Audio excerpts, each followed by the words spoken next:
I love you all. And Yes. Angie, did you want to just dive in, or do you want to do an introduction? I'll just kind of introduce myself as we go. Thank you. That's fine. So I'm actually really happy to be here. Teaching is my favorite thing in the world. Like there's a lot of other aspects of having my own business that I don't like at all, but I love to teach. I will teach anytime I get the chance. That's kind of my thing and my calling, and I love sharing with other people, so thanks for the opportunity to do that. So we're going to talk about the power of natural home health care today. And I want to kind of start by, I'll tell you a little bit about me and my background so you understand where I'm coming from and what my experience, my personal experience has been. So this is my family. I have 3 adopted children. One's African American, one's from India, and one's from Thailand. And they were all adopted at different ages. My African American child was adopted as an infant. My Indian boy we adopted when he was 2, and my daughter from Thailand we adopted when she was almost 7. And so we have a very complicated history in life at our house. So this kind of all began with my own story. So I grew up a typical Utah American, right? Like I ate like a typical American. I lived like a typical American. That's who I was. And by the time I was a teenager, my health was starting to show it. And I started getting a bunch of diagnoses as a teenager and a bunch of prescriptions. And I was diagnosed with fibromyalgia, irritable bowel syndrome. I had environmental reactions and things. But the one that was the real kicker for me was I got really aggressive endometriosis. Very unusually aggressive endometriosis. So with endometriosis, the lining that's in the inside of your uterus starts to eat through other areas in your abdomen. So it becomes invasive. It's very similar to cancer, except that it's not technically fatal, right? But it's that stuff of things growing where they shouldn't grow. And mine grew all the way through my intestines and all the organs in my abdomen. And so I ended up having 6 surgeries in 5 years. And they kept trying to go and clean things out, but I started losing parts, right? Because they're like, this one's been destroyed, got to take that out, and ended up with colon resection and all of these things happening. And I did lots of medications and things that they told me to do, hormone treatments and things. Well, we got to that 6th surgery, and I had a moment where I looked at this and I went, this is completely taken over my life, right? My health issues have completely taken over my life. I am in doctor's offices constantly. Every day is trying to figure out how to deal with all of these things. And I walk into a doctor's office, right? And I get 15 minutes of their time, and then they go on with their life, and I come home and this is still my life. I have got to take responsibility for my own health. And there was just this massive shift that happened in me from putting it all out there of, oh, I hope someone figures this out for me, to this is my body, this is my life, I am going to take responsibility for this, and I am going to figure this out. And it was that moment of taking responsibility when everything started to shift for me, and everything changed. And so I had never been taught holistic anything growing up. That had not been a part of my life at all, but I had exhausted everything Western medicine had to offer at that point. So like a lot of people, then you throw yourself into the unknown, right? Out of necessity. And so I jumped headfirst into the holistic world. And a couple things I had going for me was I had a huge science background.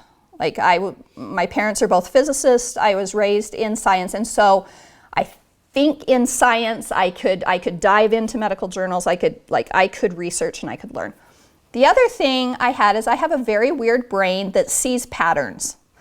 Like I can't even turn it off if I want to. Like everything I listen to, everything I see, it's like my brain sorts it and goes, that fits, that doesn't fit, right? And so it allows me to kind of process large amounts of information and then simplify it, which is why I love teaching, right? Because I can take these complex things and then teach it to people and they go, oh, okay. We can kind of get it down to its core and simplify it and make it make sense. So at that point, what I threw myself into was nutrition and clean living, learning how to clean up and make what I was putting into my body be in harmony with my divine body. And one of the hard things with nutrition, if you guys have noticed, is that no one agrees on what healthy is, right? Yeah. You can put the word healthy in front of anything you want now because somebody says it's healthy and someone else says it's not, and it means nothing. And so what I did was I took my weird brain in patterns and I studied all the nutrition stuff. And I was still going through infertility, so I didn't have kids at that point. And so I threw myself into this.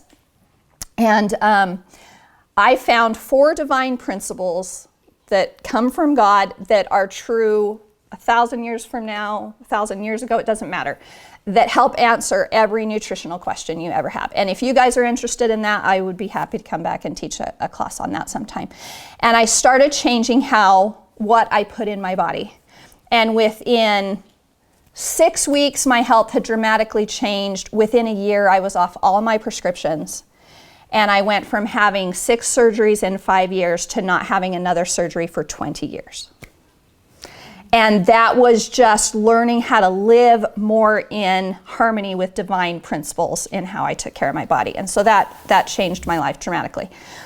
Then, as I had other needs, I got into herbal and biomedical medicine. And it sounds like you guys have had some people who've come and done that and taught you how to make tinctures. And so that became another tool in my holistic tool belt. And I have in my yard, what I love teaching people is how to use ones you can actually grow so you're independent. And they look like plants and flowers in your yard, right? But they're antibiotics and they're right there when you need them. And so I added that to my thing. And then I was also, as I got kids, all of my kids are special needs adoptions. And they've all got varying degrees of special needs from moderate to severe. I've got one with cerebral palsy. I've got one on the spectrum. One's had a stroke. And so I got trained in even more to be able to help them. But right before we went to get this little girl, she should have died as a baby, when she was actually taken into a hospital, abandoned by her mother at 6 months because her mom knew she was dying and didn't know what to do. And so she was just relinquished to the hospital. And she had like 13 different infections all the way from in her brain through every organ of her body. She did survive that and was then in an orphanage for 6 years before we went to get her. But I specifically had this impression before we went to get her that I needed to get trained in homeopathy.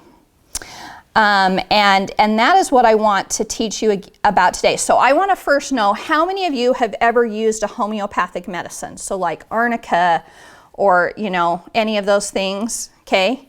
How many have used them and understand how to use them more extensively?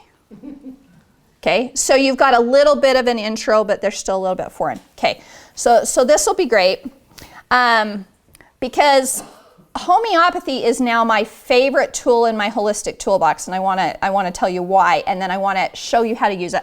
I am not an infomercial person. I want you to go out of any class I teach knowing how to do something practical in your own home. Okay, so by the time we get through this, you'll actually understand this and know how to use it at home. But the reason I love it so much is this creates so much independence. I had a kit during COVID that had all the homeopathics that people around the world had put together for protocols for COVID. And I got emails from people who got their family out of the hospital, who kept their family out of the hospital, who kept COVID from ever becoming an issue. And in our house, with homeopathics, we had 100% success rate of no one getting COVID. 5 out of 5.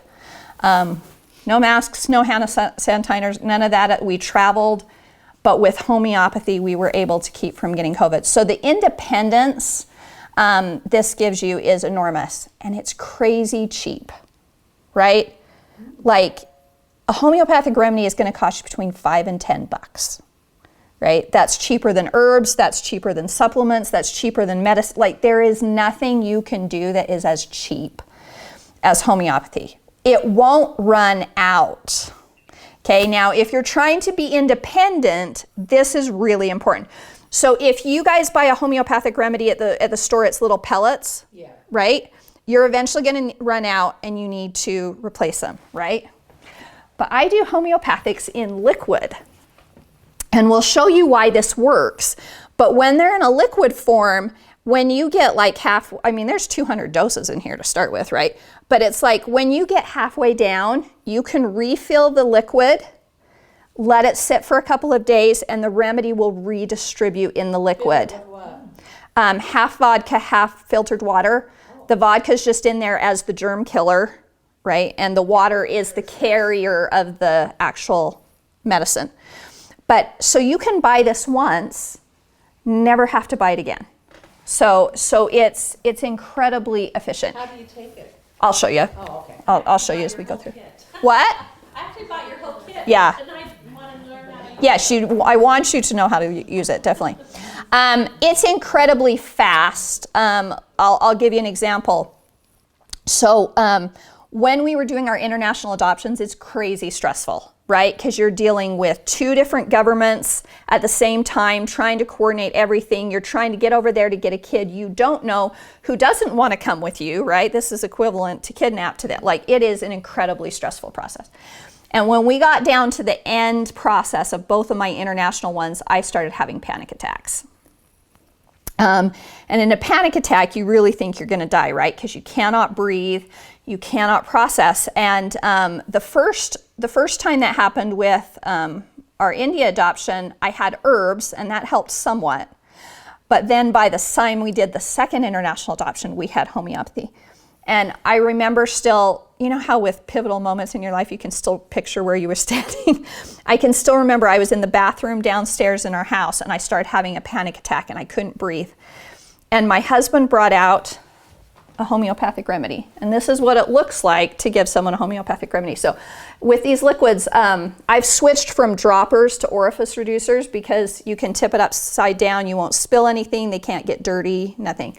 But then when you tap it once, 1 drop comes out. So taking a homeopathic looks like this.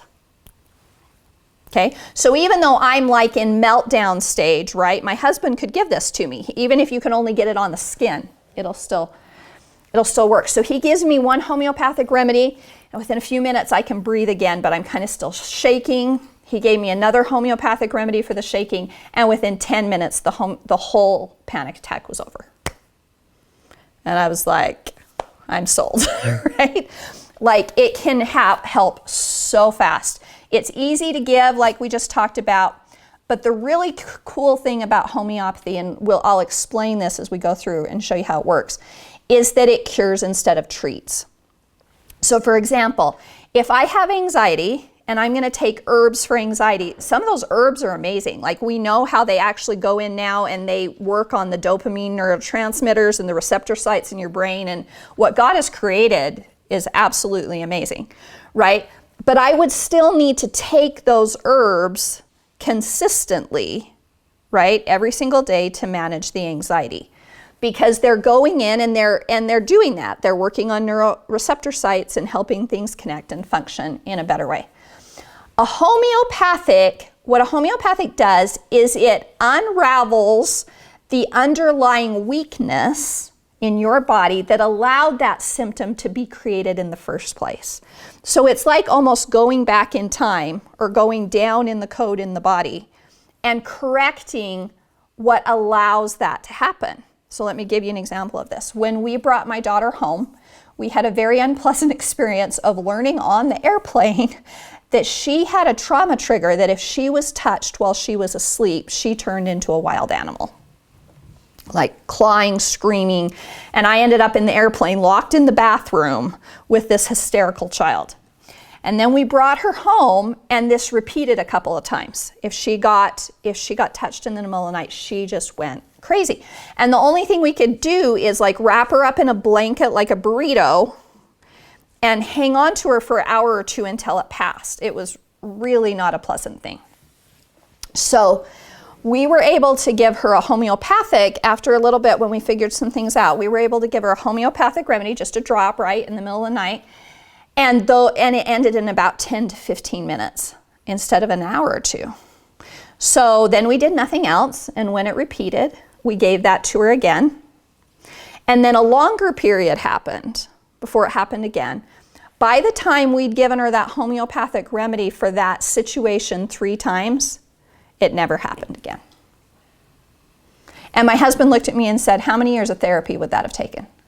Do you know what I mean? Yeah. But there again, it's like it's a set of, homeopathics is like a set of instructions from a plant or a mineral or whatever that goes through and literally kind of reprograms the body. So it's really, really cool. And it can also prevent illness. We call this homeoprophylaxis. And we're going to talk a little bit about this because of all the measles hubbub that's going around right now. But like I said, with COVID, we had an extraordinary success, and I'll show you some case studies of how it can actually be used preventatively if the flu's going around in your neighborhood, if measles is going around in your neighborhood, what you can do. So this is one of the most powerful, but I think the least understood holistic healing tool that's out there. And so that's why I love teaching this one. Are you ever going to hear about homeopathy on a commercial on TV? Why? There's no money in it. It costs $5, right? So who's going to pay for the commercial, Yeah. right?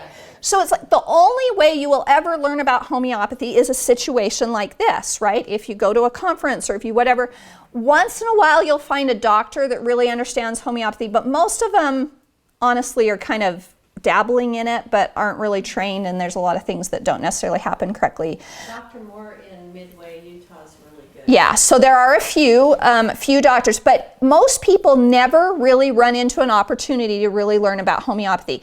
And so my goal is to help at least one person in every neighborhood in Utah understand homeopathy, right? So that not only can you help your own family, you can help your neighborhood. Yeah. I've been doing homeopaths for a long time, and not to be gross in mixed company, but I have a prolapsed bladder and uterus, and I've gone the regimen of pessaries and whatever. And when I went one day, my doctor says, go see this doctor. And I said, okay. And I didn't even get to see the doctor. The PA walked in and said, this is what we're going to do to you. We're taking out your uterus and we're going to staple this up. She didn't even examine me. She didn't even look at me. And I'm like, no, You know, I asked her, is something wrong with my uterus? No, but you don't need it. And then another doctor said, I said, what's wrong with my uterus? Well, it just gets in the way when we're trying to take care of the bladder. And I work for myself, and I'm thinking, that is time down that I'm not going to do. And I go to Dave's, Dave's Health and Nutrition, and then Neil Schwartz. He is a homeopathic guy on that. But just the other day I was at Dave's and I said, I am so tired of this just falling out of me. And the lady said, and I didn't even stop to think about a homeopathic for that, but she said, oh, here. And she gave me some stuff called it's not calendulum, it's something else. But anyway, it's kind of like calendulum. And heck, it's working. That's awesome. And so, yeah. So yeah, surgery, right? Like so you're like me, right? That was my past life. All these surgeries, the invasive things. I had surgery. It's like, but you would have, right? You would have if you listened to them, And it's like I look back, I've got all these complications from all of these surgeries and stuff. It's like if I had known about homeopathy, my entire life would have been different. My entire life would have been different. Yeah. So it can work for acute illness, for illness prevention, for mental health. We're going to talk about some mental health stuff, for chronic illness and for trauma. It's amazing how broad it works. So here's what we're going to try to cover today. How homeopathy works, because when you understand how it works, you'll use it correctly. When I first used homeopathy, I didn't do it correctly and I didn't get very good results. So we'll help you understand how it works, how to use it for acute, some examples of mental health and prevention, okay? So I will teach you as much as I can in the time that we have got. Okay, so I think this is really helpful to understand when you're in the world of holistic remedies, okay, understanding concentration is really important. Okay, so if you make a tincture, how many of you have made a tincture? Okay, you take a plant, right, and you squish it in a jar and you cover it with vodka. The vodka extracts the medicine and preserves what's in the plant. Then you strain it out and you use that liquid. That's the natural concentration of the plant, right? You've taken out the medicine just as it normally exists in the plant. Or you throw it in a tea, right? That's the normal concentration of the plant. So that is one of the safest ways to use plants because it's you can't do usually very much damage if you use it at the concentration God created it, right? Now, when you switch over to essential oils and supplements, these are concentrates and sometimes super concentrates, right? How many flowers does it take to make 1 drop of essential oil? Thousands, right? So, can you damage your liver with supplements and essential oils? Yes. Because if you don't understand that you're putting something in at a super concentration, you can overwhelm the body's ability to process those. And so are they useful? Do I use them? Absolutely. But you need to understand that they're concentrated and use them appropriately. Homeopathy, on the other hand, is a super dilution of something. And I'm going to show you how they make them. Okay, can you guys see that? All right, so homeopathy as we know it today was invented a little over 200 years ago by a man named Samuel Hahnemann. Okay, and at the time he was practicing medicine, they were using herbs, right? And they had discovered that poisonous plants cured a lot of things because they worked on this principle that like cures like. Even Hippocrates, if you go all the way back to Hippocrates, like cures like. So they knew that if a plant could make you sick, it could also heal you. But it was this delicate dance, right, of how do you give enough to heal someone, but not enough to make them toxic. And so it was challenging. And Samuel Hahnemann was trying to find a way around that. And so he experimented with different dilutions of these poisonous plants that were used medicinally at his time. But what he found was every time you diluted them, you lost healing power. They weren't effective. And he had what I believe was an impression. And so this is the approach he developed. So if you start with a regular tincture there in the green, okay, this is if I made a tincture of echinacea or whatever, okay, you have your normal tincture. He would take 1 drop of that, dilute it to 99 of water, and then do something called succussing. And he would take the bottle and bang it against his Bible. Boom, boom, boom, boom, boom, boom, boom, boom, boom, boom, boom, boom. Okay?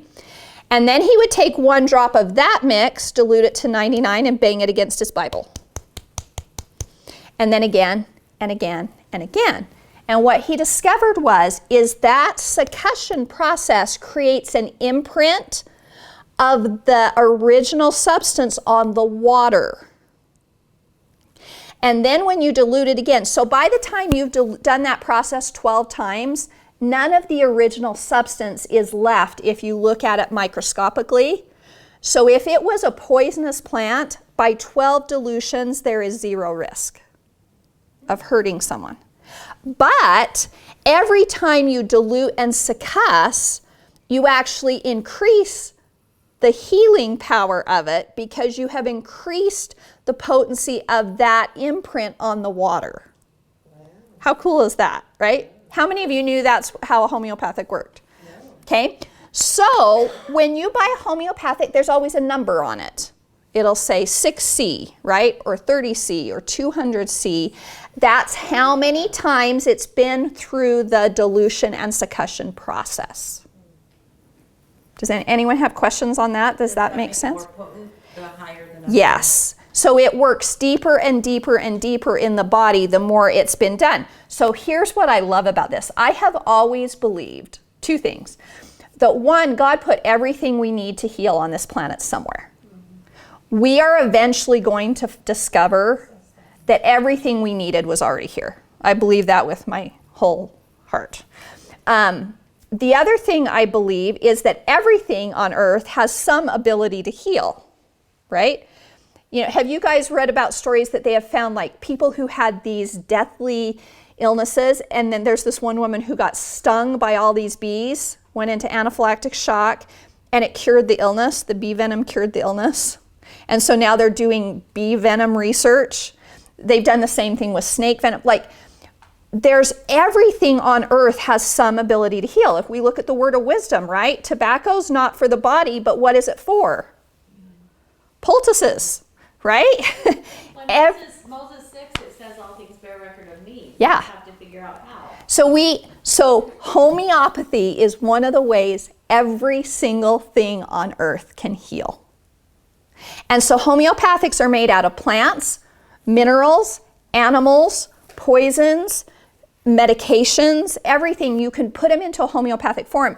And if the original thing does something bad, the homeopathic, like cures the opposite. So if I give you Ipecac, what are you going to do? Throw up. If I give you the homeopathic of Ipecac, what are you going to do? Quit throwing up. Okay? If snake venom stops your heart, what will the homeopathic of snake venom do? Treat heart disease. Okay? Because it's a safe way to use these substances, to use the principle of like heals like. Snake venom is also used for hot flashes. Fun stuff. No, it's lachesis, which is a bushmaster snake that they use. Okay, so I want to show you this video because sometimes people are like, homeopathy is just, this is like, no, you guys, this is the most precise science. I have textbooks at home, and they're this thick, of all this research that's been done on this for 200 years. This is a homeopathic pharmacy in the UK, and they show you how they make these. So I just want you to, it's just a couple minutes long, but it'll help you see that this is very precise science. And we'll see whether the sound even works. Awesome.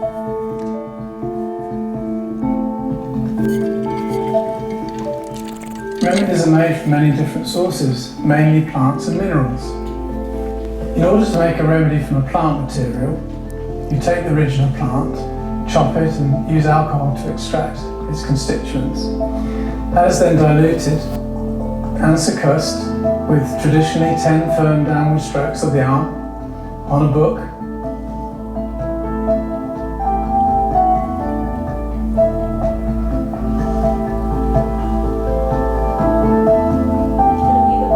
One part of that is then taken and diluted 99 times. Yeah. And then that solution is succussed again, is shaken. And that is the method of potentization from plants. To make a remedy from mineral material, most minerals are insoluble, so a different method has to be used. This is called trituration. And this is using a solid medium as a diluent rather than a liquid one. 1 part of the original material is added to 99 parts of milk sugar. And this is triturated in a mortar and pestle. It's ground down for 6 minutes and then scraped for another 4 minutes. This is repeated. And this process takes about an hour just to do the first potency. Then that's repeated to do the second potency, and so on and so on. For minerals at the 3C potency, that is the time it's put into solution, because at that point it can be soluble, and so the potentization process continues in liquid in the same way as it does for plants. At Helios we potentize our remedies to 200 by hand. This is a long and a repetitive process. So in order to make our own high potencies, in 1994 we were the first British company to develop our own high potency succussion machine. The last stage is called medication. This is where the alcoholic solution of the potencies is dropped onto different sugar forms which is appropriate for the patient. They're based on sugar or lactose, or combinations of the two. Helios has supported homeopathic remedies in many ways, including the development of new remedies and LN potencies. Our traditional methods of potentization provide accurate, potent remedies that can be used with confidence by the general public and practitioners alike. So is that cool to kind of actually see how they do it? I think So it's... they have a machine now that does the shaking. So they said they do up to 200 by hand, and then if they're going to go over that, then they use the machine. Because some of these go to 100,000 dilutions. Wow. So can you imagine doing that by hand? What? Which ones go that far? Well, any remedy can be made at that dilution. That's a kind of homeopathy called megapotency homeopathy, which is really good for trauma and chronic disease where you've got to get to really deep issues. So yeah, it's a really cool thing. Okay. Is that on YouTube? What? Is that It on is on YouTube. Yeah, if you look up Helios Pharmacy in the UK, you can find that. Okay. Find that video. Have you tried any of those with putting them in your kit, or are you use the basic? What? The megapotencies? Yeah. I have a whole separate class and kit for megapotencies, and I've used it in our house with some amazing results. If we have time at the end, we can talk some more about that. Okay, so let's. I have a quick question. Do they still do against the Bible? Is the Bible? That's what Hahnemann did, but if you saw in that pharmacy, that red book they use, that is the main homeopathic textbook. I have it at home, and so they're actually using that textbook now.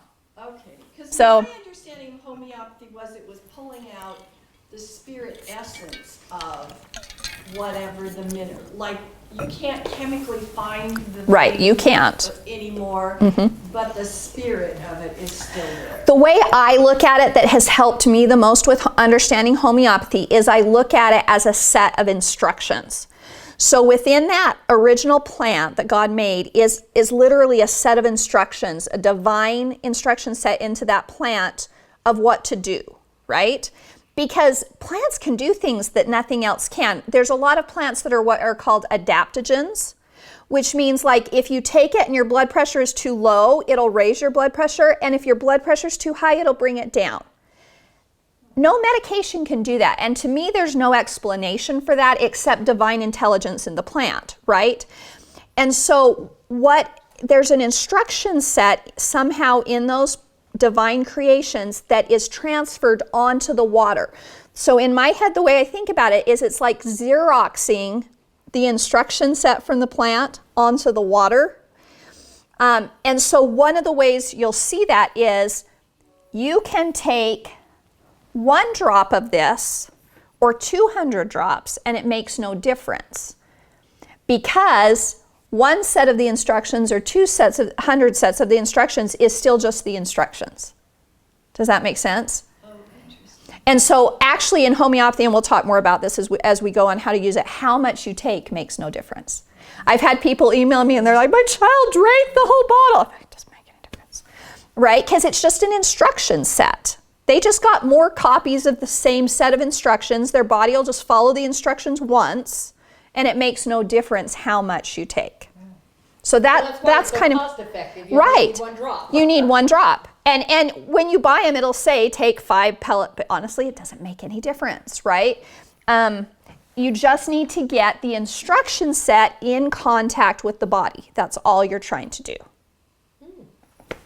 So I heard that if you have a thing of pellets and it's starting to get low, you can pour more pellets in and it. That doesn't, you can't add more pellets because, so all homeopathics are made as liquids, right? You saw that at the pharmacy. And then they coat the pellets with the liquid. So when you buy pellets, they've just coated all those pellets with the liquid. So if you can add more pellets and add more liquid, but it has to be a high enough potency of alcohol that it doesn't dissolve the sugar pellets, which the only thing that will do that is the highest concentration of Everclear, which you no longer can legally buy in Utah, which was a stinker. But as a liquid, right, it's much easier to expand what you've got, because all you have to do is add more liquid, give it some time, and it's like it just Xeroxes that onto the new liquid that you've added. Whereas the pellets, they'd have to get coated somehow. Does that make sense? Okay. So I've gotten Everclear before and made homeopathics. But I think it was during COVID or right before COVID, there was a run. And is that when that, No, it wasn't until after COVID that they changed the law and removed the Everclear. They don't want people using it. And Everclear's not my favorite anyway. It's a corn derivative, which means it's genetically modified and all of that stuff. So I would rather use vodka anyway, personally, than Everclear. you like? What? You have a certain I do. There's one. So there's one that's an Austrian potato vodka that you can get at any of the liquor stores. Because it's Austrian, it's not going to be genetically modified. Because it's potato, it's not going to have gluten for anyone who's got gluten issues. And so that's the one I use. And it's just a middle of the road. It's not super expensive. It's not super cheap. It's just kind of a middle of the road option. It Monopoly something is the actual brand, but then it says straight on the thing Austrian potato vodka right on the front of and it's in blueprint. But yeah, it's an easy one to find. Okay, good questions. All right, so let's talk about contraries versus similars. The way Western medicine works is by the law of contraries. So let's say you've got diarrhea and your body's passing the stuff through too quickly. They give you a medication that causes constipation and hopes it evens out in the middle. That's how medication works. You're giving a medication that tells the body to do the opposite of what the original symptom is, and you're hoping that somewhere in the middle things work out. The problem with that is you're going to always cause new symptoms because you've put in an instruction set that's meant to throw the body out of balance in just the opposite way of what you are. And so we always have side effects, right? Because it's one opposite treating another opposite. Homeopathy works by the law of similars. So if you have the exact same wavelength, but it's offset, right? And they meet in the middle, what happens? You get a straight line, right? Because they offset each other. Two sound waves would literally create a flat line. That's an easier way to think of homeopathy. Like cures like. So like we say, you're throwing up like crazy. You take a homeopathic of Ipecac, whose wave is about throwing up, you're throwing up, flat line, balance. So instead of throwing two imbalances at each other, you're creating balance. And so that's why there aren't side effects to homeopathy. There's not all the risks to the homeopathy. And that's why when you teach the body that enough times, the body then shifts and gets the message permanently. So if you've got something that your body's got a bad habit of, like anxiety with me, right? Like anxiety is kind of wired in me. It's part of my genetics. It's part of my, like it's wired in there. And if every time my body falls into that pattern, I give it a homeopathic that says, no, remember, don't do it this way. Do it this way. Over time, my body creates a new pattern, a balanced pattern. And so homeopathics are never taken permanently. Okay, is it weird or uncommon? No, only in the United States. Because in the 1930s, they passed a law that said medical schools and hospitals could not get funding unless they were pharmaceutical based. And homeopathy was driven out of the United States. Before that, one of the greatest statistics in all of homeopathy is that in the 1918 flu epidemic, right? If you were in a pharmaceutical hospital, the documented death rate was 30%. The homeopathic, we still had homeopathic hospitals in 1918. The homeopathic hospital's death rate was 1% in the 1918 flu epidemic. But that was the end. After that, they got driven out. However, they are still all over the place in the world, as you can see, especially the UK. The royal family are huge proponents of homeopathy and used homeopathic-based healthcare. Pakistan and India is a huge place for homeopathy. And interestingly, Cuba, because Cuba is so isolated, that homeopathy is one of the things they've got that can work, right? Because it's not going to run out, it's cheap, it's easy to distribute, and so Cuba uses a lot of homeopathy. So I love this quote that's attributed to Gandhi: "Homeopathy cures a larger percentage of cases than any other method and is beyond all doubt safer, more economical, and the most complete medical science." And I agree. What is your feeling of ivermectin and hydroxychloroquine? I don't know if those are homeopathic. It's not homeo. Those are actual medications, and so they're going to operate by different principles. They're going to operate by that law of contraries, right? Rather than homeopathic rules. Okay, though, with Well, yeah, they kill stuff, absolutely. They're working on medication principles, not homeopathy. It doesn't mean they don't work. It just means they work differently. Okay. Okay, so homeopathy has a totally different set of rules. And when I first started doing this and a doctor sent me home with a homeopathic, I didn't do it right and I didn't have great results. So one of the things I want you to understand, a key principle of homeopathy is less is more. You don't ever give a higher dose if a lower dose works, right? Like you don't just jump to high potencies. You always start with the lowest potencies and you only work up if needed. 1 drop is the same as a whole bottle, right? So you might as well give 1 drop. You don't just keep hitting it, being right? So like if you get an antibiotic, or even if you use herbs as antibiotics, you need to take it 3 times a day for 10 days for it to work. Homeopathy doesn't work that way. You take a homeopathic and the instant you see improvement, you stop treatment. And then you only redose if you see regression. So for example, my family with the flu, right? Someone's got a cough, I give them a homeopathic, the cough gets better, I stop. When the cough starts coming back, I redose. So you are always giving as little as possible. Does that make sense? Okay, now the other thing, the biggest thing you have to learn how to do with homeopathy is match what's called a symptom picture. And to me, this is the only part of homeopathy that's hard. Everything else is simple. But this is a little bit complicated, so I want to really show you how this works. So, if you guys are thinking, I wonder would homeopathy work for arthritis? I wonder if homeopathy would work for ADHD. I wonder, okay. Now the answer to all of those is yes, but there isn't one homeopathic remedy that matches arthritis. And there's not one, it's not diagnosis based. Because every person's imbalance in them that allowed that disease to develop is different. And so every disease will show up slightly different in every person, and you look for what's called the symptom picture. So this is the physical symptoms, the emotional symptoms, what makes things better. And this is one of the ways we know homeopathics are not placebos. So let me give you an example. My daughter, right after we adopted her, within a few months, I think it was 3 or 4 months after we adopted her, she got the full-blown flu, okay? Down on the couch, not moving, not talking, not eating, right? The just version of the flu. And we were supposed to be on an airplane in 3 days.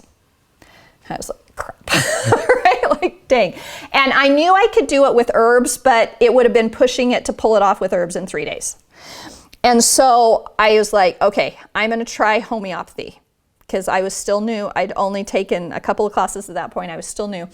And I thought, I'm going to try this. And I gave her the first homeopathic remedy that I thought matched the situation. Nothing happened. So I waited a couple hours. I gave her the next homeopathic remedy that I thought was a good match. Nothing. When I gave her the third one, I got the symptom picture right, like treats like correct, and in 10 minutes she was sitting at the table eating. By the next day she had no symptoms and she got on that plane in 3 days. But did the first 2 work? No, because I didn't get the match right? If homeopathy was a placebo, it'd work every time we take it. And same with animals. I've treated my animals because, oh my gosh, do you know how much easier it is to put a drop on an animal's nose than get herbs down their throat? Holy cow. We have goats, we have chickens, we have a cat, we have dogs, and I tell you, getting stuff down their throat's no piece of cake, but putting a drop on their nose is easy peasy. And so we do a ton now with our animals, and same thing. They don't know what I'm doing, right? And sometimes it works and sometimes it doesn't. So this thing of having to match, get the right match, is part of why we know it's not a placebo effect. Now here's my disclaimer. I'm not prescribing anything. We clear? Okay. What I'm going to do is I'm going to show you some of the most common remedies that are used for things so that you can see how this symptom picture matching works. Okay. Because owning and knowing how to do this will take the fear out of illness. Where does fear come from? The unknown. Not knowing what to do about something, right? Does anything scare us that we know we can fix? No, right? So like, let's say you get a flat tire. If you have enough money in the bank to cover the tire, are you going to lose a lot of sleep? No. If there's no money in the bank to cover the tire, is that going to create stress and fear? Yes, because one of them you have the capacity to solve the problem and one you don't, right? Or if someone gets sick, or if a disease is going around, we're scared if we don't know what to do. We're not scared if we're like, I know what to do about that, right?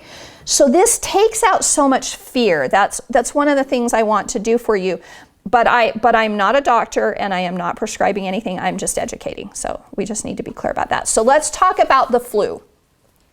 We've had the flu at our house going around for the last couple weeks, working its way through people. Now, when you have a flu or something like the flu, here's a really other cool thing about homeopathy.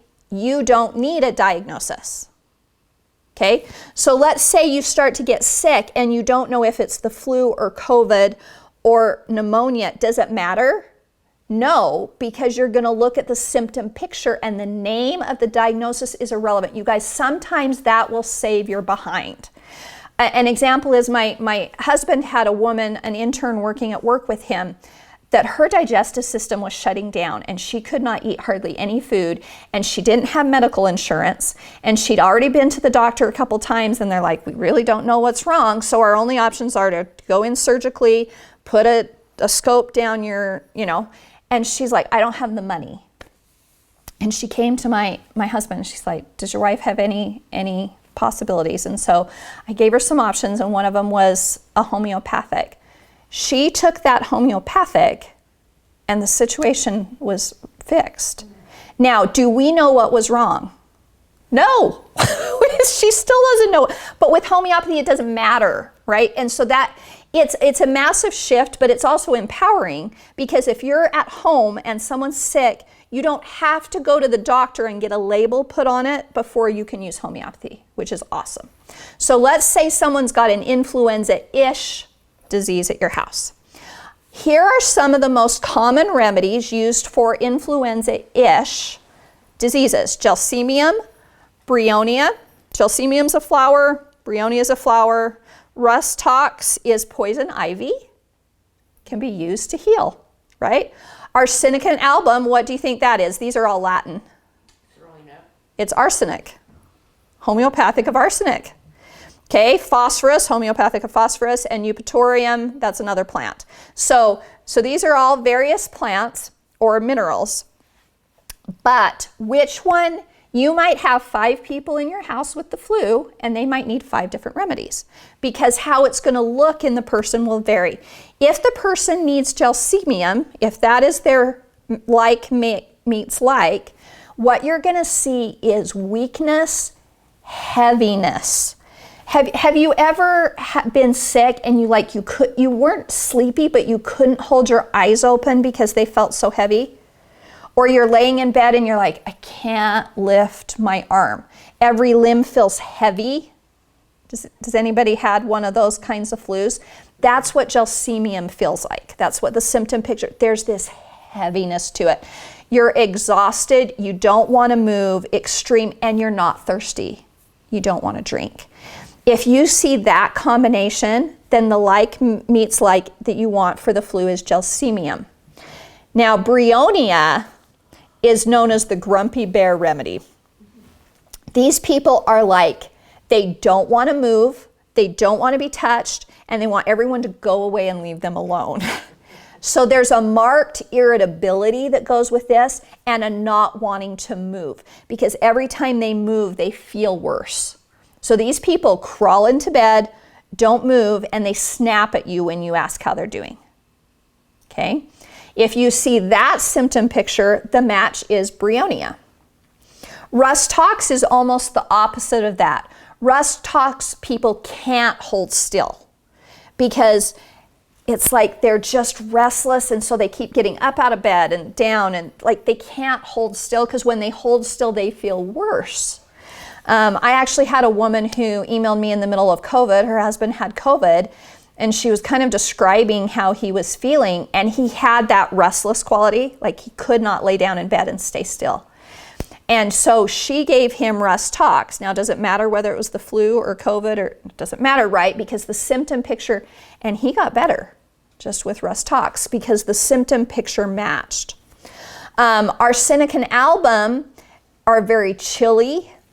They tend to be restless and anxious about their health situation, and they only want to sip a drink. So if you've got someone, now Russ Talks is moving and restless because they feel better when they move and they feel worse when they hold still. Arsenic and album people are restless because they're anxious about what's going on with the illness. Phosphorus. When I got the flu 2 weeks ago, it was a phosphorus flu, and I had never felt this before. Like I had never had a flu before that manifested in phosphorus, but it had a fever, weak, dizzy, and this tendency to throw up if you drink anything and only wanting cold things. Like I could not eat anything that was not ice cold to save my life. And that's a very phosphorus characteristic. I was like, I don't remember ever feeling this before in my life. It was really weird, but I got to feel what a phosphorus symptom picture looks like, so I had phosphorus.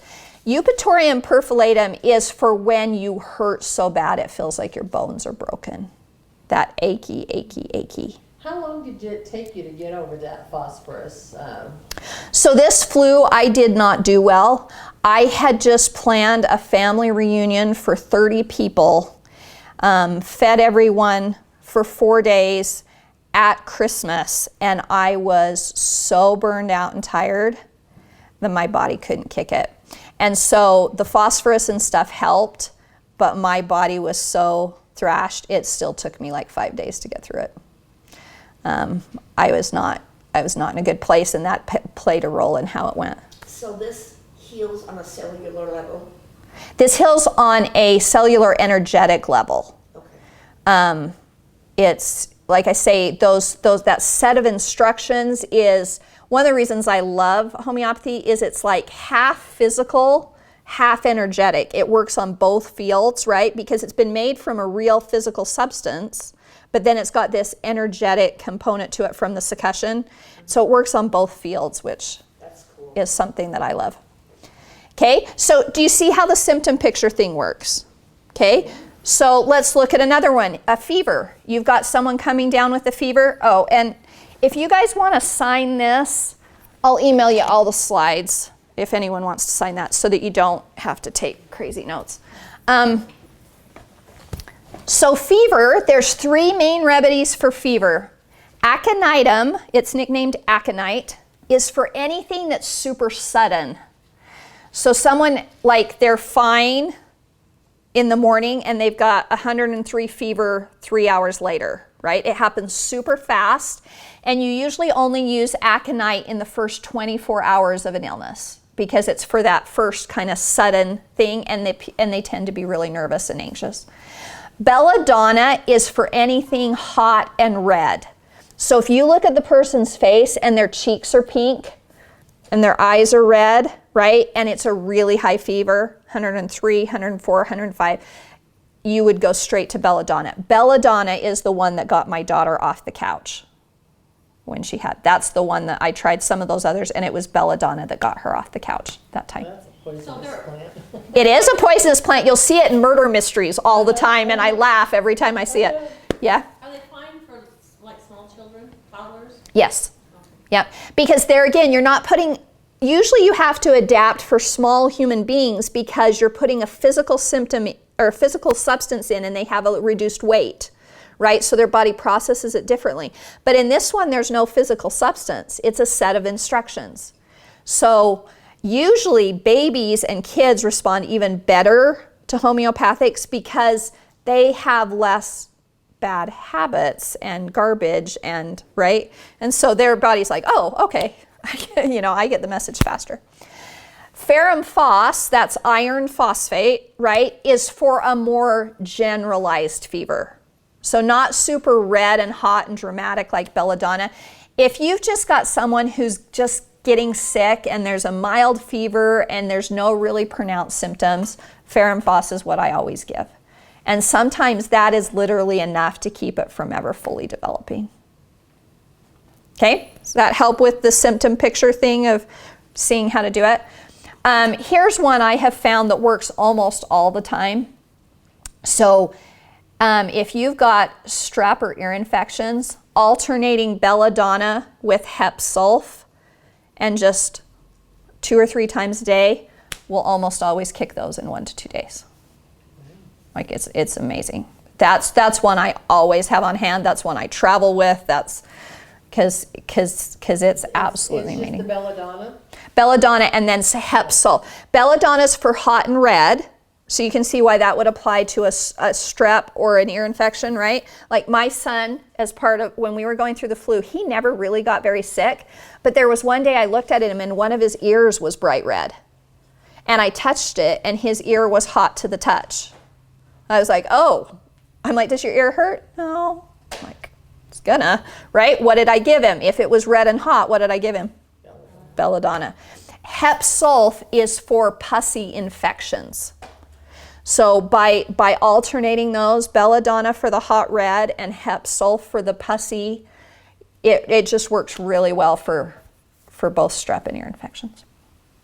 Okay, so that's kind of my introduction about how to use that for an acute illness based on a symptom picture. Any questions on that before we talk about how this now applies to mental health? Is it making sense? Okay.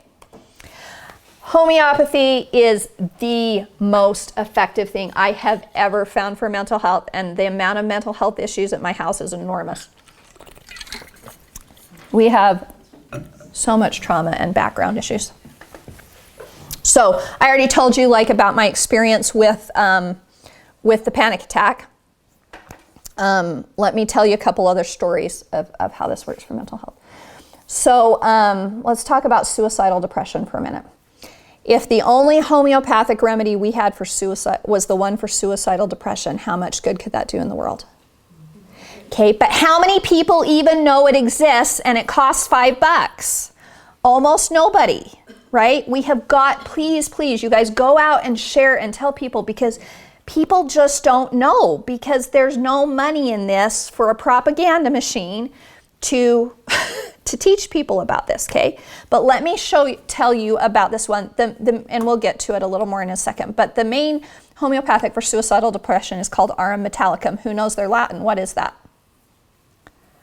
Aurum metallicum. It's the homeopathic of gold. Oh. Made out of gold metal. Aurum metallicum, gold metal. Okay, so the symptom picture for Aurum metallicum is people who are good, devoted people who are always trying, right? Like, these aren't your people who are just never really trying in life or haven't really gotten engaged. These are the people who really, they tend to be religious, they tend to be trying hard, but there can be a point at which, they call it in homeopathy, the aurum cloud sets in, and it's all hope disappears, okay? I have felt this one. I deal with such complicated issues at home, and some of them are really hard, that there are times I bottom out. And it's like, this is never gonna, because I mean, it's not like my kids are gonna grow up and leave home. Like, some of these issues are for the rest of my life, right? And there are times I bottom out and I'm like, there is no hope. I am never going to get this. We are never gonna survive this. And it's that lack of hope that is the characteristic of an aurum depression. And then what tends to follow that lack of hope is suicidal thoughts, because that makes sense, right? If you have lost all hope in the future, suicidal thoughts are kind of a follow-up. So I remember one time, the first time I tried using Aurum metallicum, I was in one of these places, and there again, I can still remember the room I was sitting in. And I got like halfway through the day before I went, oh, I know what this is, right? Like, because I wasn't in a good place, I wasn't thinking really clearly. It took me halfway through just being in a horrible place, halfway through the day before I went, oh, this is REM. And so I took the REM, and then it was probably about 3 hours later, I remember sitting in my living room, looking up and thinking, who turned on all the lights? Like, it literally felt to my brain like the lights had been turned back on in the house. And I remember thinking, I don't know what we're going to do, but somehow it's going to be okay. That was the shift of REM, right? And now if I ever have, it'll still hit me once in a while. I'll have a day where I can't pull myself out of bed in the morning, where it's like, I just can't face this. I can't do it anymore. I can't face it. I have had times when I have crawled out of bed, grabbed the REM, taken a drop, crawled back in bed, pulled the covers over my head, and waited for the REM to kick in, and then get up and had my day go as normal. When you feel that, right, when you have the experience of feeling that shift, you want to teach the world, right? And say, you guys, there's an option. I had a mom who went to one of these classes, and she had a teenage son not doing well, and he disappeared. And she found him, and she gave him REM, and it turned it around. She sent me an email afterwards that they were able to turn it around by REM. So you guys, we need to get the word out for mental health, because people are struggling so much. And these are so simple and so cheap. You've got to get the match right. Is REM the right match for every person with depression? No. We're going to go through some lists of some other options. But when you get the match right, I got hit really hard during COVID when they shut the temples down. And the earthquake, the little earthquake, right? There was a time where all of those happened really fast. And I remember it was like there were enough of them in the row that I was just like, I cannot cope with this. It's like, and I went into a depression. And that one, the solution for me was NAPMUR, we're going to talk about. So that was a different type of depression, right? It had a different symptom picture in it. You needed a different remedy. But one of the coolest things with mental health is there are not drug interactions with homeopathic remedies. If you are taking herbs, you need to tell your doctor what you're taking, because herbs and medications can do bad things in combo, and your doctor needs to know. Homeopathics don't. So if someone is already on medication for mental health, do you go take them off their medication and try homeopathy? Absolutely not, right? You add the homeopathic to what you're doing, and you make sure they're staying in touch with their doctor, because what's probably going to happen is their need for medication is just going to go down, and the doctor can wean it. But you can just add it, which is really cool. So let's talk about, I'm going to show you some of the main remedies for anxiety and depression, because these are such huge issues in our society today. Okay. How many people here struggle with anxiety periodically or always? Okay, it's been a big one for me. Like I say, it's part of my family history. And I know what multiple of these feel like, because they're different types of anxiety. And as I've tried different homeopathics, I now know what different ones feel like. So I'll kind of try to explain. So aconite, Aconitum napellus, we've talked about that. What's aconite for?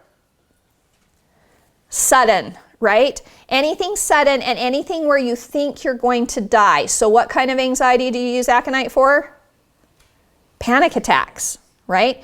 Every homeopath also has aconite in their gloved compartment, because it's what you'd give anyone if you stumbled across a car crash, right? For shock and panic.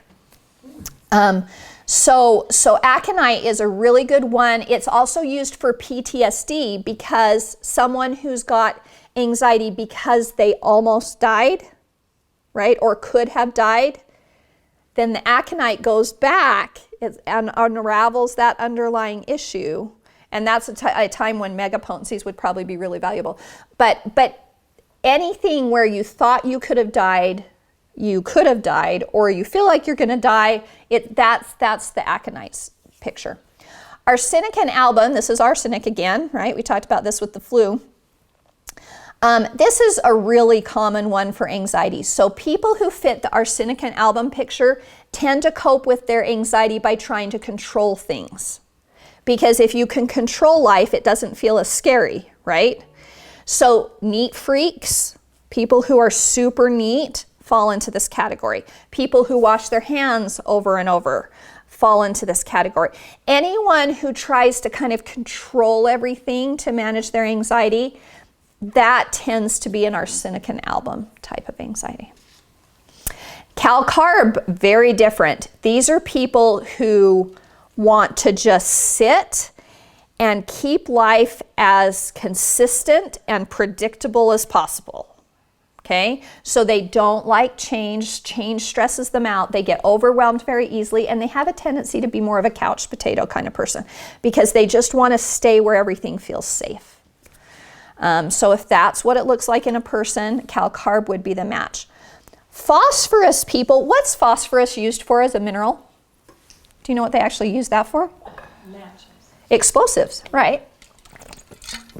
So a phosphorus type person tends to be a very light, bright person, right? Have you seen people like that?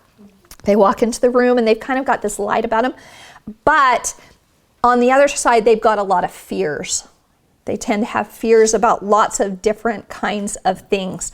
And so it's not necessarily anxiety with phosphorus as much as it is fears. They also tend to have really poor boundaries. Often they're empaths that absorb everything. So if you saw that picture, that would be a phosphorus type of anxiety. Gelsemium. I have a gelsemium kid. I can describe this one to you very well.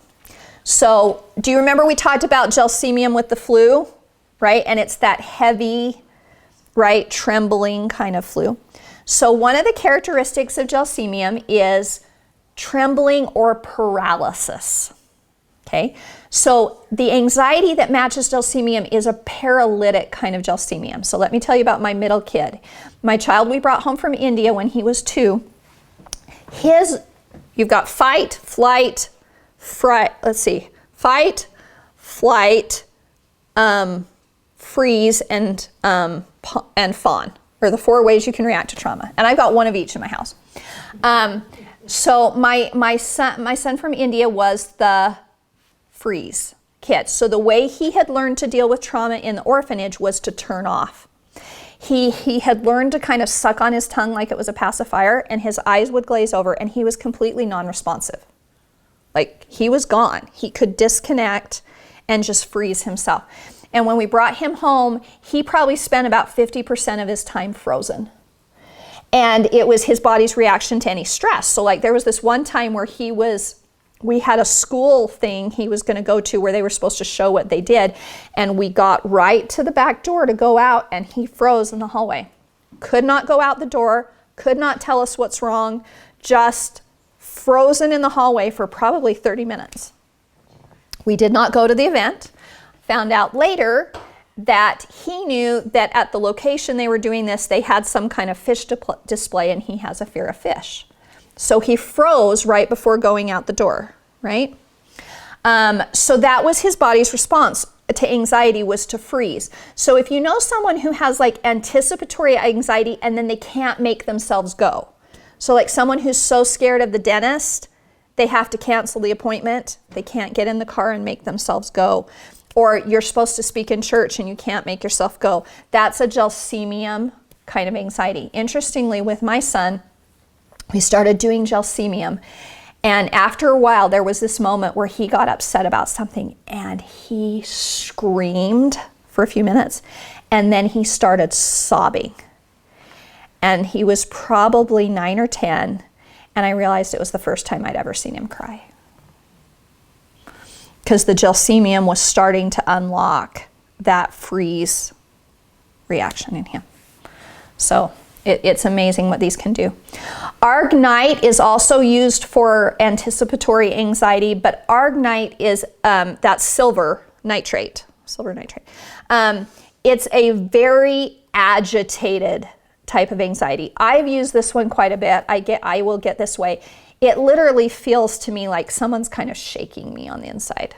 Like I'm so anxious that it just kind of feels like my emotions have got a vibrator machine going on the inside, is how I describe what that feels like to me. This one also has fear of heights. This was a fun one for me. I took Argonite for just the anxiety feeling multiple times. I took my kids to Arches 10 years ago. When you climb to Delicate Arch, right before you get there, there's this kind of cliff you have to climb up. Have you guys done that hike? Where there's an edge right there, right? And I barely made it through it 10 years ago. Like I was clear over, I was trying to breathe, that fear of heights got me.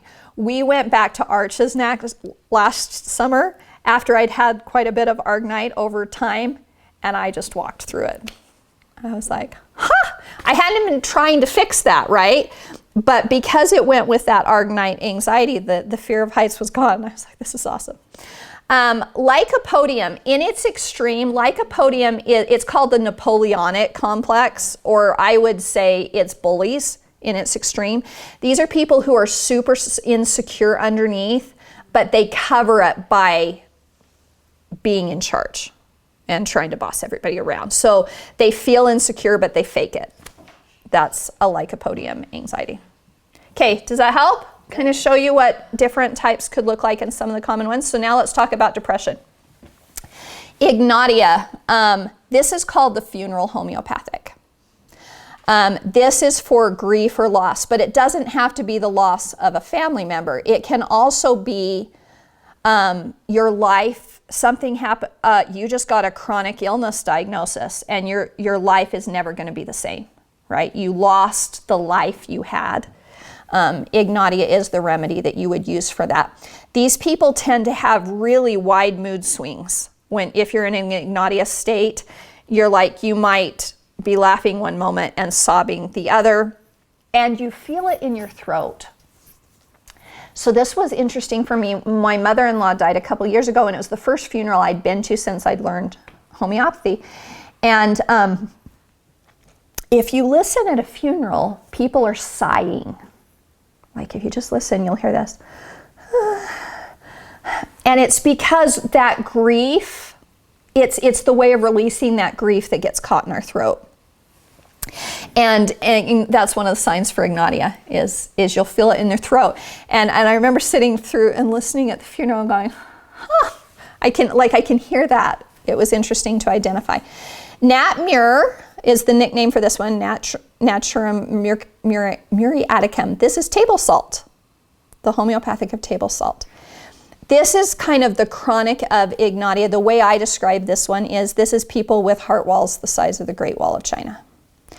These are people who've had repeated grief and loss, and the way they keep themselves safe is just having a glass wall between them and life. They're dependable people, they keep going, they keep doing, but there is tons of stuck, suppressed grief.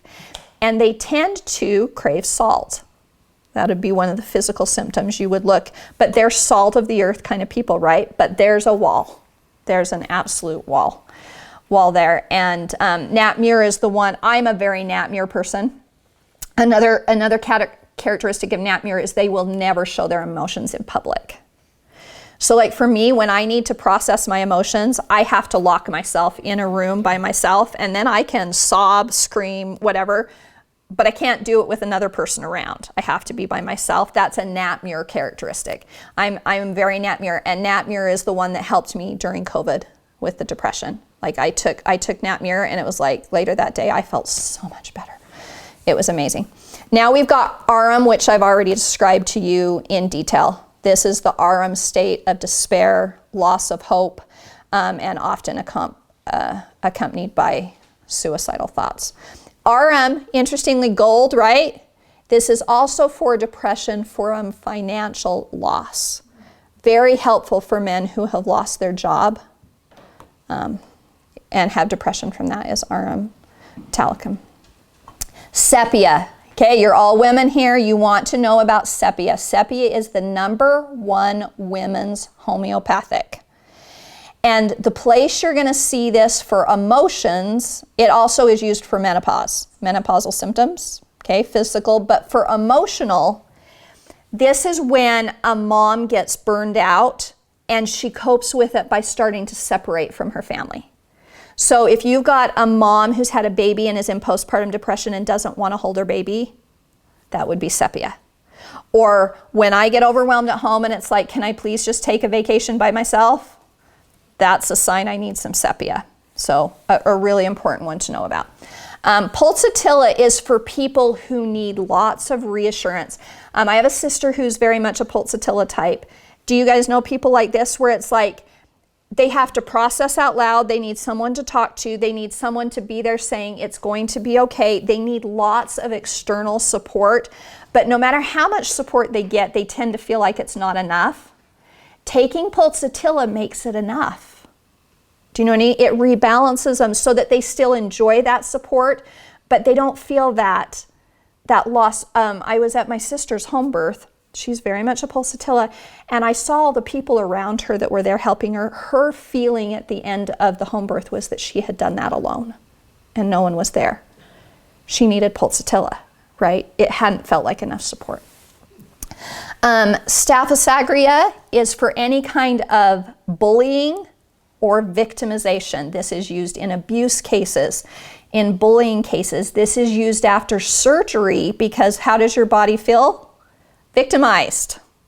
The staphysagria after my surgery helped pain a ton because your body's been victimized. So really, really cool. Okay, you guys are starting to glaze over. Well, I know this is a ton of information. That's why I send you the slides. But And then how do you say the last one? Staphysagria. Staphysagria, okay. Or staphysagria. But that's kind of the mental health one. So now the last part we're going to talk about is how to use it to prevent disease. Do you guys want to do it? Yes. Are you good? Okay. So how can homeopathic work to prevent disease? If it's a like treats like, how can you do that preemptively? So there's two ways that you can do this. One is what's called a no-sode. And that's when they take the actual tissue from an animal or a person who has the disease. So it's not made from like what you would see under the microscope as the disease, but a piece of tissue or fluid or something from the person. Here's why I think that's really important. So every year they make a flu vaccine, right? And they're trying to guess which variations of the flu are going to be going around next year, right? If they get the variations wrong, can the vaccine work? No. And there are some years where, I mean, the flu vaccine's a whole nother discussion in and of itself, but even if you considered the flu vaccine ideal, one of the weaknesses of it is you've got to get the strain right, or there's no chance it can help, okay? Because no-sodes, which are homeopathics made from illnesses, because they take it from a tissue or a fluid, what you're putting in that homeopathic is not necessarily that variation of the disease, but the picture, the energetic picture that disease created in an organism. And that's much broader than a strain, right? So with homeopathy, you don't have to have a strain match for it to work, because you've taken more, what you've made into the homeopathic is the body's reaction to that disease. Does that make sense? So one of the ones you guys will see in Walgreens, Walmart, everywhere is Oscillococcinum, right? I think that's how you say it. It's a big long word, okay? But that is the homeopathic made from the bird flu. So do you have to have that strain of the bird flu for that to work? Probably. No. It works for all flus because it's a homeopathic of the picture of a flu, okay? So anytime you make a homeopathic out of an actual diseased organism, that's called a no-sode, okay? But they also have what's called the genus epidemicus. There's another Latin word for you. And what that means is a regular homeopathic made from a plant or a mineral or whatever that has the like versus like that matches. Okay, a couple of things of if you're getting homeopathics. Do you want pellets or liquids? Does it matter? Tell us. No, it's a set of instructions, right? Get it into the body, and that's what matters. I don't believe personally that there's any difference between pellets and liquids. So do the one that works for you. Here's pros and cons. The one pro of pellets is they're great for travel because they're not liquids. You don't have to have them in your liquid bag. But to me, that's the only pro. They have sugar or lactose, which is an issue for some people. They're eventually going to run out. And I've had mad kids spit them back out at me. I've had animals spit them back out at me. So they're a little harder to administer. You just put it under your tongue. Yeah, but if they're mad, they don't want it. I'm talking myself. Yeah, for you, it's Yeah. fine. But giving it to other people, it's a little trickier than the liquids. Advantages of the liquids, they're easy to administer, one drop, it's refillable, there's no sugar or lactose there. And the one disadvantage is if you travel with it, you've got to put it in your liquid bag. But that's really the only disadvantage. 3 ounces, so, I mean, most of them are smaller, right? Right, but any liquid has to still be in that quart bag if you're taking it through carry-on. If it's in your checked luggage, it doesn't matter. But you can't buy liquids, you have to make it. You can buy liquids from Helios in the UK. They have actually 15 different forms you can buy all their remedies in. So I prefer liquids, but you can buy them. This is not a right or wrong, right? This is a pro or con. Okay, now why do you want, yes? Arnica pellets, are they homeopathic? Uh-huh, yep. Because I've used that for years, but I didn't. Yeah, arnica is the #1 used homeopathic. There are even double-blind placebo studies that show that surgeries turn out better now if they give arnica before surgery. I had to have a surgery 5 years ago to try to deal with complications from the scar tissue from my past surgeries, and it went badly, and I almost died. And I was in the hospital for 3 weeks, and I don't know how many IVs. How many times I got poked. And the only one that ever bruised was the one I didn't get to take arnica before they gave it to me. Made so much difference. So you took it before? Yeah. Right before they gave me the poke, I took arnica, and the ones I did that, they never even bruised. And what's it doing, what's it telling your body when you do it before? So arnica is, one of the things arnica does is it helps your body recycle stray blood cells faster. And so that's why it helps so much with bruising, because it somehow gives your body the instructions of how to recycle those and clean them up faster. But only 1 dose. Yeah, I only took 1 dose. But if you've got a longer issue or a bigger injury, you might do more. But for the IV, all I had to do was 1 right before they poked me. I take arnica before I go to the dentist and get pokes. Arnica is great for any of those kinds of things. Do you tell the doctor or the dentist, or you just do it? That because there's no interactions, you do not have to tell your doctor or your dentist or anyone that you've taken a homeopathic. And so I don't bother because they don't understand how they work, and so they freak out and tell you that they can't do what they're doing. Here's another example. I had a friend whose daughter had a brain tumor, and she had a surgery, and she didn't come out of the anesthesia. 3 days later, she was not conscious. And I took her down some phosphorus, which helps your body process out anesthesia. And her daughter woke up that day. But I'm like, don't tell the doctors, because they're not going to know what it is and they're going to freak out, right? So I don't ever tell my doctors about homeopathics just because they don't need to know. It's not going to interfere in anything they're doing, and they just panic because they don't know what they are. Tell us about any laws with malpractice, or if you were just sharing this with others, if the doctor had found out that you had done something. So, so the legal status of homeopathy, most states do not, only a couple states have a recognized homeopathic certification for practitioners. So Utah does not. There's no way to become a licensed homeopath in Utah. What they do allow is that if you have any other medical degree, you can practice as a homeopath. So if you are already a ND or an MD or a chiropractor, you can practice as a homeopath, but there is no license option for me.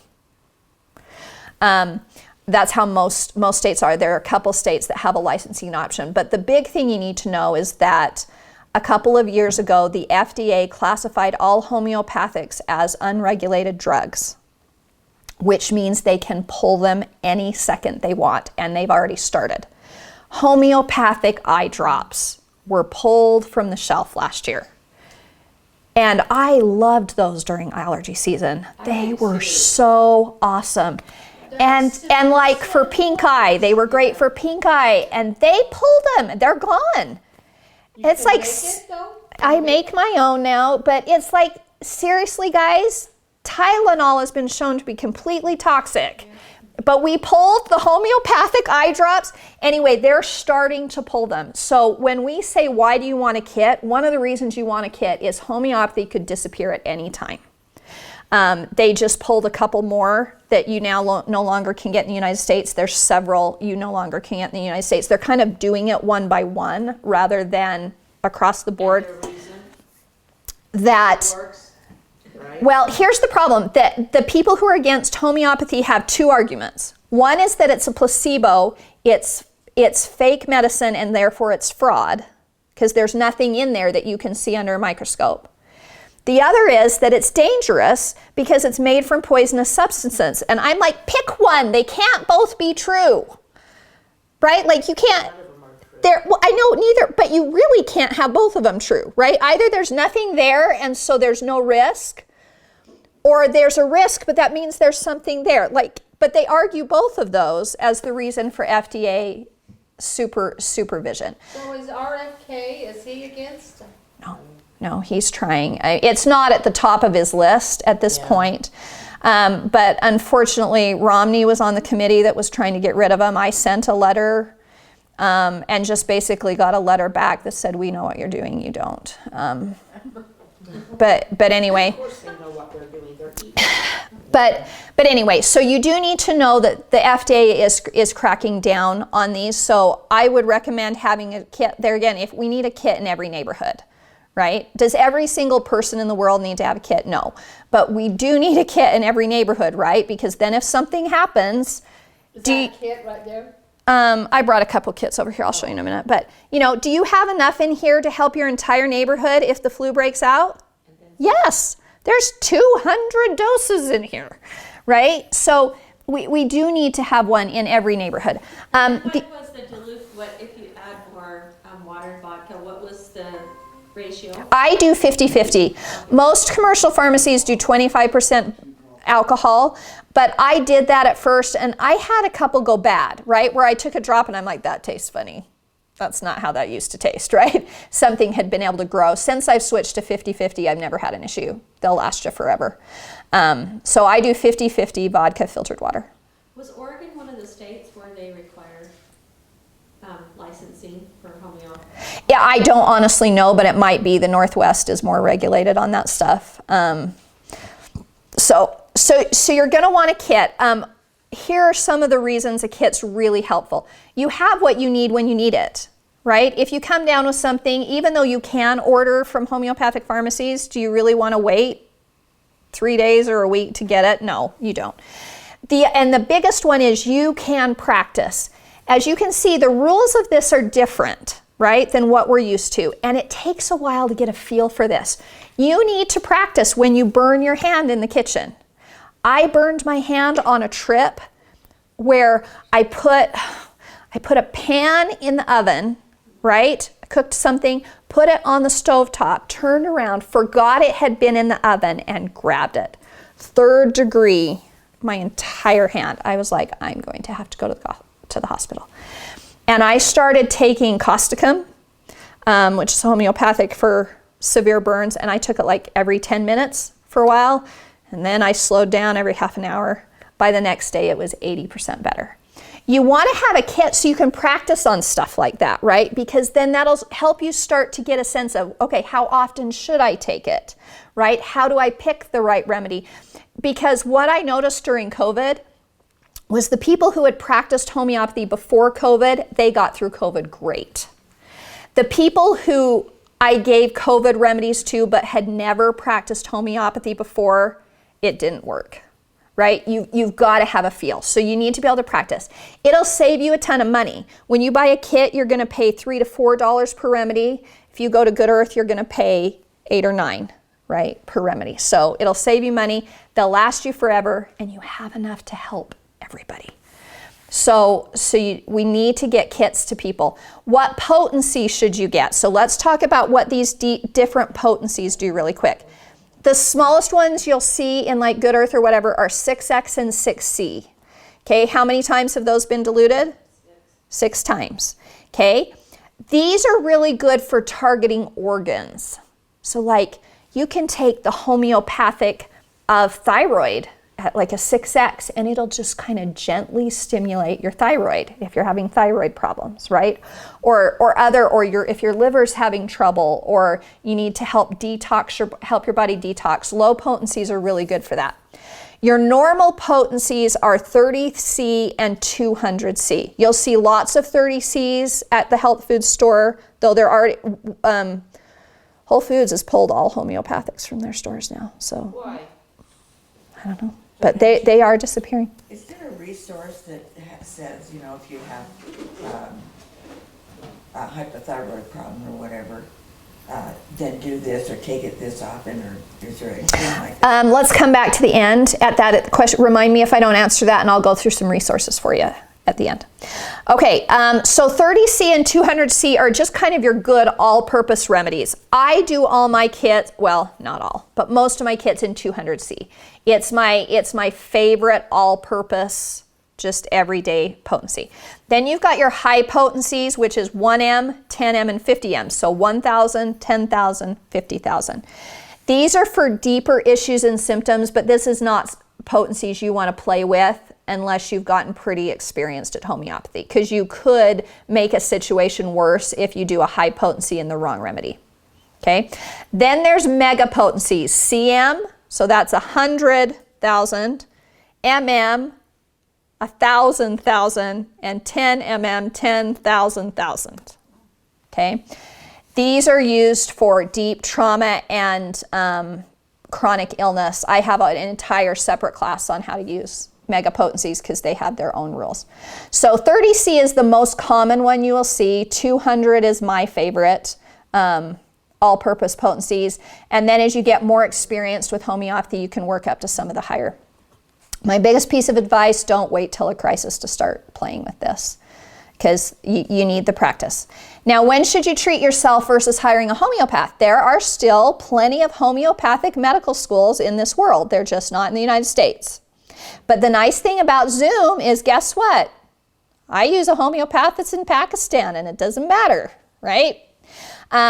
So when should you hire a professional? A homeopath is going to have gone to 3 or 4 years of medical school, just like a doctor, just with homeopathics. So if the remedy match is obvious, some of these things we've talked about, they can be really obvious, right? Don't be afraid to self-treat if it's obvious, and especially if it's acute. If you've got a flu or an injury or a bee sting, Apis is the homeopathic of bee venom. Works great for bee stings. You know, when you've got those kinds of things, don't be afraid to self-treat. It's okay. Is anything terrible going to happen if you get the wrong remedy, but you only give it once or twice? No. So my rule of thumb is if it hasn't helped within 3 doses, like let's say you've got someone with anxiety and you think arsenic and album's your best match, give it once a day for 3 days. If you don't see an improvement in 3 days, you don't have the right remedy. If you see improvement the first day, should you give it again? No. You stop as soon as you see improvement. Usually when I take RM, I take a single dose, things turn around, and then I may not take it again for 6 months or a year, right? Until that situation returns. If you see improvement, you stop. If you see regression, you redose. If you use those rules, you won't do any damage. But if you give someone the wrong remedy again and again and again and again and again, you can create problems. So I forgot what I was going to ask. So like I'm taking that stuff, and it starts with the C, and it's a 30C. But Simicifuga. it could be. I'll have to call you. Or there is calendula. Calendula is a homeopathic. Calendula, but I think it could could be calendula. Okay. But I've been, since September, been dealing with some depression and anxiety. And when I started treating for this, that went away too. Okay, so here's the best part of homeopathy. You're creating a like matches like, right, of the imbalance in your body. So when, even if you're trying to treat one thing, 15 things will get better. Yep. Because if you get the right one that matches whatever the imbalance is in your body, you're going to watch all these other things get better too. Like me in the heights, right? Like I wasn't targeting my fear of heights, and then I walked by and went, huh, that's gone, right? Like you'll see things like that happen because whenever you correct an imbalance, there's going to be a positive domino effect. So that is a huge perk of homeopathy. You will end up with more improvement than you were trying for, which is really cool. Okay, so that's when you self-treat. You do want to practice on simple things, headaches, sore throats, right? Burns, bites. Don't wait to learn for the next epidemic that's going around. Okay, but if your case is complex, if you've got a child with autism, okay, that's a complex, multi-layered, gonna be a 6 to 12 month process working through different layers. You know, that's not a place you play, right? That's when you hire a homeopath. And here's a couple resources. There's a website called homeopathy247, meaning 247.com. And they have homeopaths just on call 24/7 if you've got someone with the flu or someone's got broken a bone, right? Like you've got, and you need a homeopathic thing right now. If you've got some of these complex kids, like I do, there's a great place called homeopathyhive.com that treats really complex child's issues. So the ADHD, the autism, the pandas, You have to have a kit though to have the... But you're still going to want to have a kit, yeah, because you're going to need to have the remedies that they prescribe for you. So a kit's... What's that second one called? Homeopathy Hive? HIV, Uh-huh. right on the very bottom line. Yeah. But there's tons others. Like, you know, there's some here in Utah. There's people everywhere. So those are just a couple of places to get you started. Okay, so when I first started teaching, I taught and we didn't have kits for people and everyone was really frustrated. So we started putting together group buy kits. I buy the remedies from Helios in the UK. We bring them back and we put them together. When we started with this 100-piece family medicine kit, this is where I would always recommend someone start if you don't have homeopathics yet. This is the 100 most common homeopathic remedies. And we're talking for anything, right? From the flu to anxiety to, you know. And are they 30C or 200? These are 200. 200C remedies. So these are all from Helios, and then we've just put them together in kits for you. So that's a great remedy resource if you're getting started. One other thing. Why do you buy from England? Because there's some of them you can't legally buy here. Oh, okay. There's ones in there that you can't buy in the United States. What do you charge for it?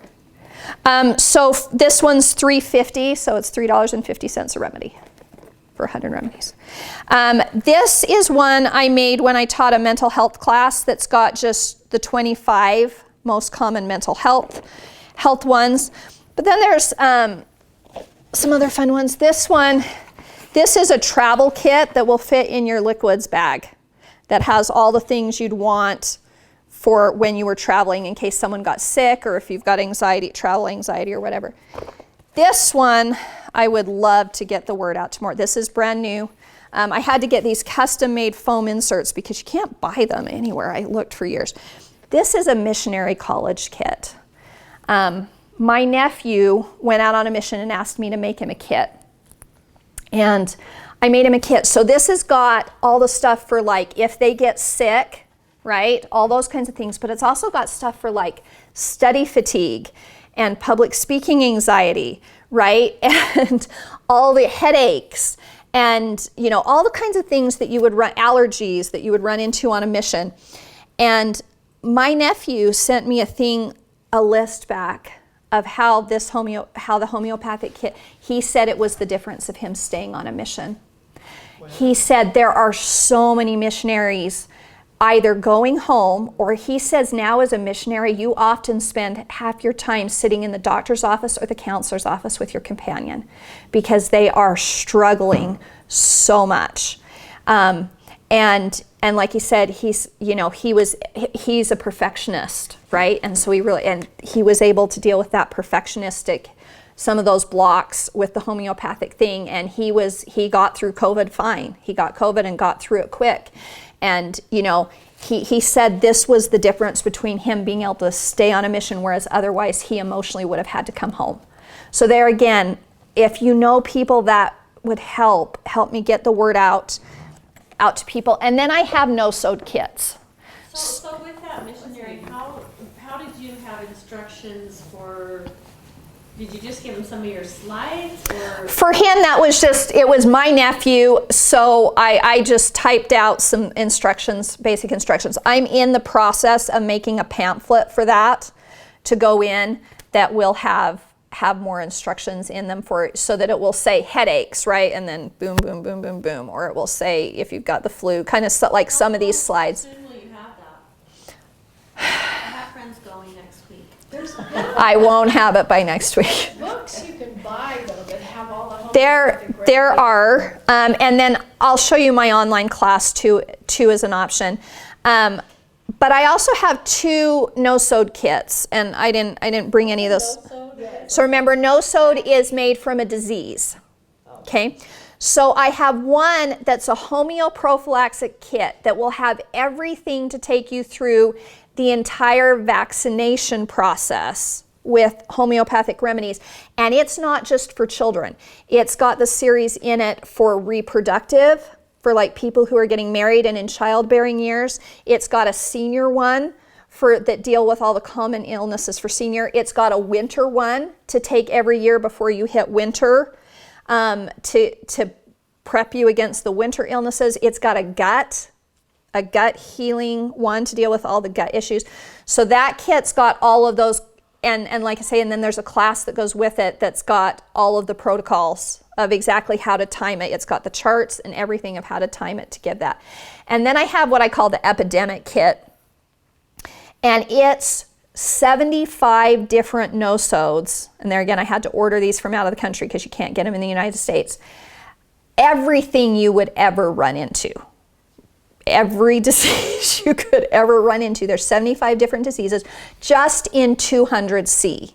So where the homeoprophylaxis kit takes you through multiple potencies, right, to try to create a longer, the epidemic kit is just to use when something becomes an issue, right? So if you are going camping and there's E. coli is in there, right?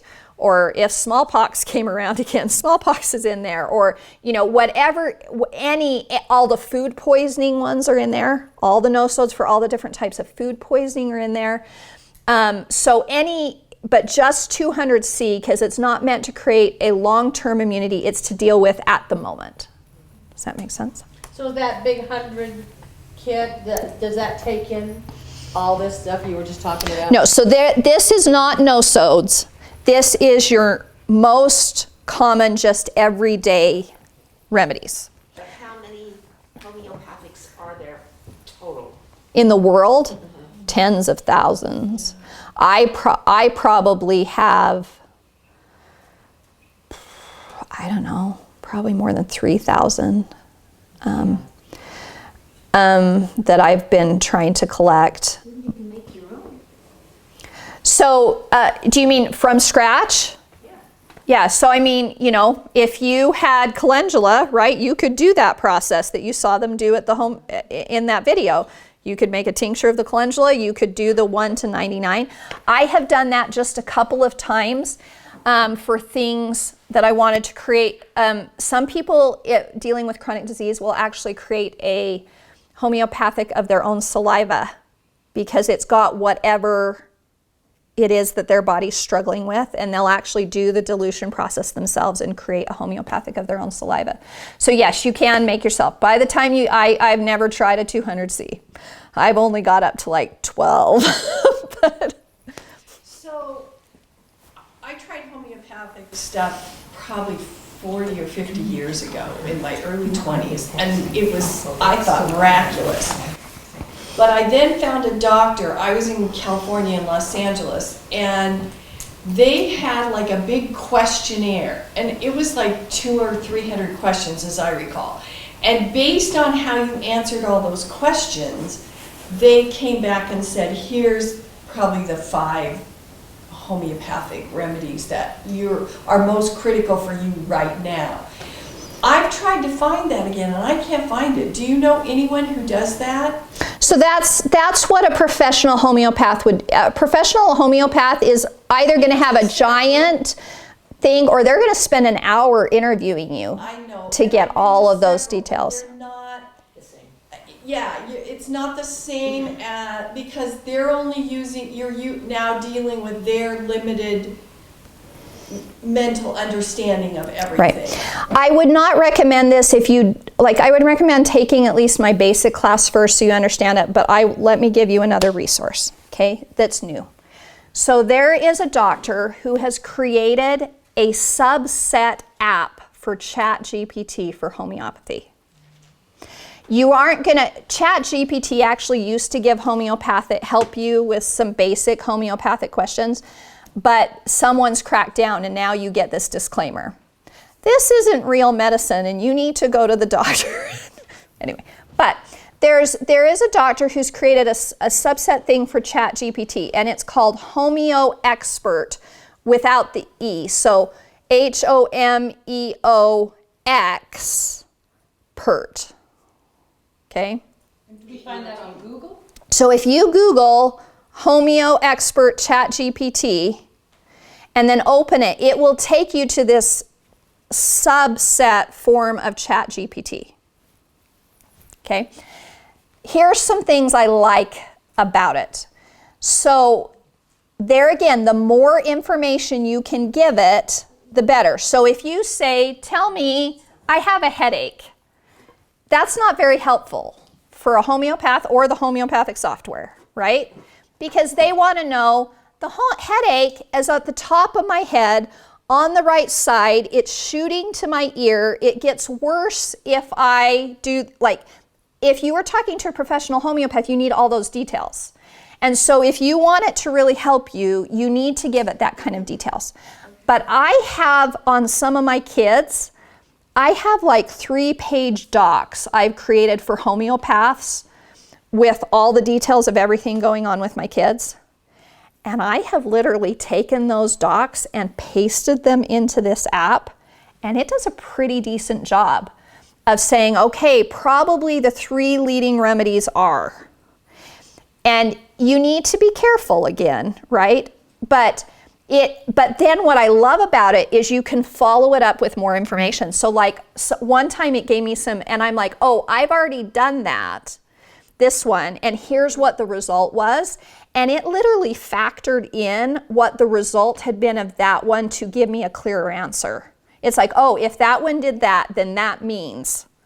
Like, and so the more information you give it, the more helpful it can be. It's not the same as a human, but it's helpful. Is it a website? No, it's AI. It's an AI program for homeopathy. So it's HOMEO Okay, here, let me just pull it up. HOMEO, HOMEO Expert. ChatGPT. So HOMEO, and then a capital X, PERT. And that's all you need to put. But like I say, don't do that until you've gotten a little bit of education. Yeah. So, because you need to know what kinds of things to tell it, and you need to understand a little bit more about pictures and whatever. I have this 6-week homeopathic course, okay? And you can see here we have one on all the rules. There's a whole 2-hour class on all the rules of homeopathy. Then how to do selection, dosing, frequency, and order. And then we go through acute illness, mental illness, chronic illness, and it's got printouts for you. That is a really good foundational class, okay? So how do we get to that class? So it's on my website at any time. There's kind of, for people on Zoom, there's the address to the class, simplydivineeating.com/homeopathy. Say that again. simplydivineeating.com. It's on her slide. That's your website? Yes, Simply Divine Eating, Simply Divine Living, they'll take you to the same place. You can, for those who are on Zoom, you can use the code REMEDY, and you get it 50% off. This is already the cheapest homeopathic class you will find anywhere, because I'm trying to get this to anyone. It's normally $99, which is a steal, but with Remedy you can get it for $49. Or if you buy one of the 100-piece starter kits, I give you the whole class for free. Because I don't want people to have kits and not know how to use them. I cannot tell you how many people I have met that have bought kits from other people and they have sat under their bed because they did not know what to do with them. Okay, no. So you get the class with the kit. Any of the kids? Any of the bigger ones. Okay. Like if you buy the 100-piece kit, you'll get my family homeopathy course. If you bought the homeoprophylaxis kit, I'll give you the homeoprophylaxis course. If you buy a mega potency kit, I'll give you them. So whatever class goes with the kit. There's also the 3-week homeoprophylaxis class. We talked about that shows you how to do the whole process for prevention. And I've got lots of other stuff, but I don't want to be too overwhelming here. But yeah, I did those for my one daughter that is biologically mine. But then when she was like 5, it's like you have to go to battle with the school districts, and I didn't know how to do it. I had somebody who gave them, I got access to the smallpox and all measles and everything. So at least she didn't have to get vaccinated when she was a baby, but. So in Utah now for school, you can get an exemption. Yeah. My kids, because they were all adopted, there was a period of time I didn't get to choose, so they are all partially vaccinated. And one is vaccine injured. But once I had a choice, I've just filled out the exemption forms, and at Utah you still have that right to not do it. The missionary thing can be a little challenging. With 0 vaccinations, they can still serve full-time in the United States. So you do not have to be vaccinated to be a missionary. The question is, would the church accept this process? And I have heard conflicting information. I have not tried it myself, so I don't have a concrete answer for you on that. But if I was sending my missionary out and they weren't vaccinated, I would still do this process, right? And just let them go stateside, probably, rather than fight it if it was me. But there's multiple options, You've got, you could technically say that they are immunized, right? Because you've done the immunization process. In India, there are places where homeoprophylaxis counts as vaccination. There's plenty of data that it works. It's just not supported in the United States. I can't believe Utah's not one of the health freedom states. I know. We have a lot of I know. freedom. Yeah. Christensen is working on it. But anyway, I'm happy to help you however I can. Like I say, please, if you've got friends, I have some free introductory classes on YouTube, so on my YouTube channel. If you've got friends that you think this might help, there's an intro to family homeopathy there. It's all free. I'm just trying to make sure that people know that these resources are available. So, Thank you. Anyway. What's the name of your YouTube channel? Simply Divine Living. So no, I do not have my kits online because of the FDA situation. Okay. So if you can get my classes online at any time, but if you want kits, we need to do that when I'm physically present. Okay. Or you can come to my house if you want, or whatever. But I don't have them. If you just go to my website, you won't be able to find kits just listed on my website.